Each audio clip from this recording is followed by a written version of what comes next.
मात्र 1 रुपये की यह चीज़ आपके भी सेम के पौधे को सेम की फलियों से भर देगी।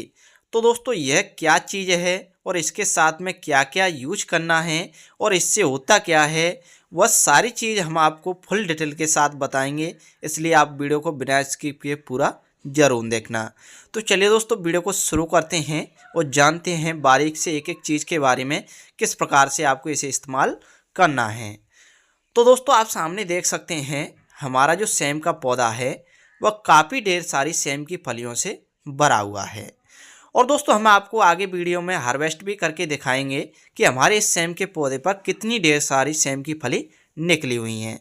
क्योंकि दोस्तों हमने यहाँ पर इस फर्टिलाइजर का 15 दिन पहले यूज किया था, जिसका रिजल्ट काफ़ी बेहतरीन निकल करके आ चुका है।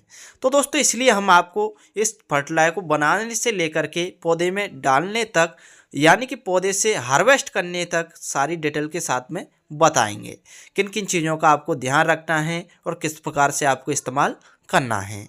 तो चलिए दोस्तों अब बात करते हैं केयर के बारे में कि आपको सेम के पौधे की केयर किस प्रकार से करनी चाहिए जिससे सेम का पौधा फलों और फूलों से भरा रहे। तो दोस्तों सेम का पौधा हो या फिर कौन सा भी फल देने वाला या फिर फूल देने वाला कौन सा भी पौधा हो, उसको ज़्यादा से ज़्यादा आवश्यकता होती है सनलाइट यानी कि धूप की। दोस्तों धूप को देना बहुत ही ज़रूरी होता है, क्योंकि हर पौधा जो है, पौधे पर जो लीव्स यानी कि पत्तियां लगी हुई हैं उन पर जो सूर्य की किरण पड़ती हैं उन्हीं से पौधा अपने लिए भोजन ग्रहण कर पाता है। इसलिए दोस्तों हर पौधे को 2 से 2.5 घंटे की धूप देना बहुत ही ज़रूरी होता है। तो दोस्तों इतना काम करने के बाद में जो सेकंड काम आता है वो होता है पौधे की नराई गुड़ाई का। यानी कि दोस्तों 10 से 15 दिन के बाद में आपको पौधे की गुड़ाई कर देना है। अगर आप अच्छी तरीके से गुड़ाई करेंगे तो आपके पौधे की जो रूट्स होती हैं वह चारों तरफ फैलने लगती हैं और साथ ही साथ पौधा भी काफ़ी ग्रीन में हेल्दी बना रहता है।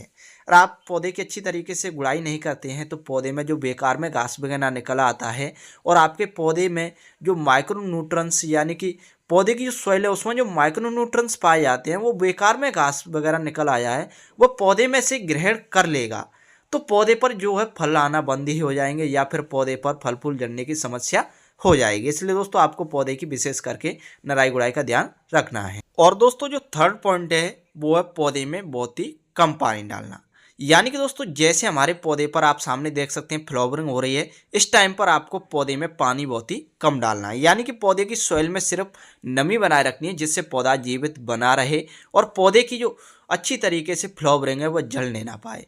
अगर दोस्तों ज़्यादा ओवर वाटरिंग करेंगे तो पौधे के जो फल फूल हैं वह झड़ जाएंगे। इसलिए दोस्तों आपको इस चीज़ का भी विशेष करके ध्यान रखना है। और दोस्तों आपको गुड़ाई करने के साथ साथ में वर्मी कंपोस्ट या फिर गोबर की खाद भी लगा देना है। इसको लगाने से होता क्या है कि जो पौधे की ग्रोथ होती है वह काफ़ी फास्ट तरीके से बढ़ने लगती है। यदि दोस्तों पौधे की ग्रोथ होती है तो उस पर फल फूल आने के चांसेस भी हो जाते हैं। तो दोस्तों इन सभी चीज़ों का आपको विशेष करके ध्यान रखना है।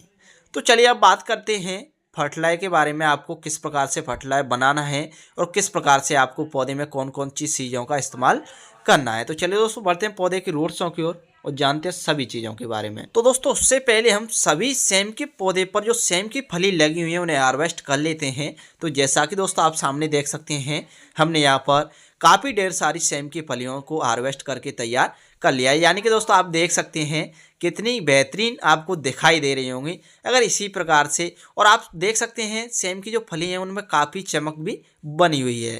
तो दोस्तों इस प्रकार से अगर अपने पौधे से ज़्यादा सेम की फली लेना चाहते हैं तो आपको वीडियो को कंप्लीट देखना होगा। और साथ ही साथ हमने जो केयर भी बताई आपको किस प्रकार से पौधे की केयर का ध्यान रखना है वह भी आपको फॉलो करना पड़ेगा, जब भी जाकर के आप अपने सेम के पौधे से ज़्यादा सेम की फली प्राप्त कर पाएंगे। तो चलिए दोस्तों बढ़ते हैं पौधे की रूट्सों की ओर। तो जैसा कि दोस्तों आप सामने देख सकते हैं हम यहाँ पर पौधे की रूट्सों की ओर आ चुके हैं। सबसे पहले दोस्तों हम पौधे की गुड़ाई करेंगे। गुड़ाई करने के बाद में हम आपको बताएंगे किस प्रकार से आपको कौन सा खाद लेना है और साथ में किस प्रकार से उस फर्टिलाइजर को बनाना है जो 1 रुपये की चीज़ है।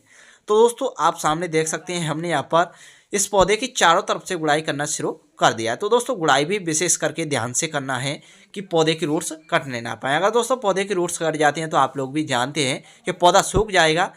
तो दोस्तों इसलिए हम यहाँ पर 2 से 2.5 इंच गहरी ही गुड़ाई कर रहे हैं। अगर ज़्यादा गहरी गुड़ाई करेंगे तो पौधे की जो रूट्स हैं वह कट सकती हैं। इसलिए दोस्तों हमने यहाँ पर 2 से 2.5 इंच गहरी ही गुड़ाई करी है। तो दोस्तों हमारी जो गुड़ाई वो काफ़ी बेहतरीन तरीके से होकर के तैयार हो चुकी है। तो चलिए दोस्तों बढ़ते हैं फर्टिलाइजर की ओर। तो जैसा कि आप सामने देख सकते हैं, हमने यहाँ पर एक खाली बर्तन में 1 लीटर के तकरीबन पानी ले रखा है। इसी में दोस्तों हम एक ऐसा बेहतरीन फर्टिलाइजर बताएंगे जो कि आपको यूट्यूब पर फुल वीडियो में कभी भी देखने के लिए नहीं मिला होगा। तो दोस्तों ये है चूना। इस चूना से होता क्या है कि आपके पौधे पर फल फूल लाने का कार्य करता है, साथ ही साथ पौधे की जो ग्रोथ है वो काफ़ी फास्ट तरीके से होने लगती है। पौधे के जो फल हैं यानी कि सेम की फलियां उन्हें भी काफ़ी चमकदार बना देता है और पौधे की जो लीव्स हैं उन्हें ग्रीन में हेल्दी बनाए रखता है। और साथ ही साथ पौधे पर लगने वाले कीटनाशकों से भी आपको छुटकारा मिल जाएगा। तो दोस्तों हम यहाँ पर 1 लीटर पानी में आधे चूने का तकरीबन यहाँ पर यूज कर रहे हैं, यानी कि दोस्तों हम यहाँ पर 5 ग्राम के तकरीबन चूने को लिया हुआ है। तो चलिए दोस्तों हमने यहाँ पर चूने को तो डाल करके तैयार कर दिया है। इसे हम हाथ की सहायता से अच्छी तरीके से इस पानी में घोल लेते हैं। तो दोस्तों हमने यहाँ पर इसे उंगली की सहायता से हम यहाँ पर घोल रहे हैं, यानी कि दोस्तों जब तक आपको घोलना है जब तक अच्छी तरीके से ये चूना जो है घुल नहीं जाता। तो दोस्तों हमने यहाँ पर चूने को काफ़ी अच्छी तरीके से घोल करके तैयार कर लिया है, यानी कि दोस्तों हमारा जो फर्टिलाइजर वो पूरी तरीके से बन करके तैयार हो चुका है। इतना काम करने के बाद में दोस्तों आपको कौन सा खाद लेना है वह भी हम आपको बता देते हैं। तो दोस्तों इसे हम एक साइड में रख देते हैं, बाद में हम इसे यूज करेंगे। तो दोस्तों आप जो मेरे हाथ में देख पा रहे हैं ये है दोस्तों जली हुई लकड़ी की रेक। इस पर काफ़ी ढेर सारे माइक्रोन्यूट्रंस पाए जाते हैं जो कि पौधे पर फल फूल लाने का कार्य करते हैं, साथ ही साथ पौधे को काफ़ी गर्माहट मिलती है और पौधे की जो रूट्स हैं उन्हें फंगस लगाने से बचाता है। तो दोस्तों हमने यहाँ पर जली हुई लकड़ी की रेक को 50 ग्राम की तकरीबन लिया हुआ था और चारों तरफ जैसे हमने पौधे की गुड़ाई कर रखी है उसी प्रकार से चारों तरफ डाल करके तैयार कर दिया है। तो दोस्तों इतना काम करने के बाद में हमारा जो फर्टिलाइजर बनाया हुआ था उसे हम चारों तरफ यूज कर लेते हैं। तो दोस्तों हमने यहाँ पर इस बनाए हुए फर्टिलाइजर को सेम के पौधे में चारों तरफ डाल करके तैयार कर दिया है। तो दोस्तों आप इस प्रकार से अपने पौधे की केयर करते हैं और साथ में इस फर्टिलाइजर का यूज करते हैं तो आपका भी सेम का पौधा इसी प्रकार से सेम की फलियों से भर जाएगा। तो चलिए दोस्तों फिर मिलते हैं किसी नए टॉपिक के साथ, तब तक के लिए थैंक यू।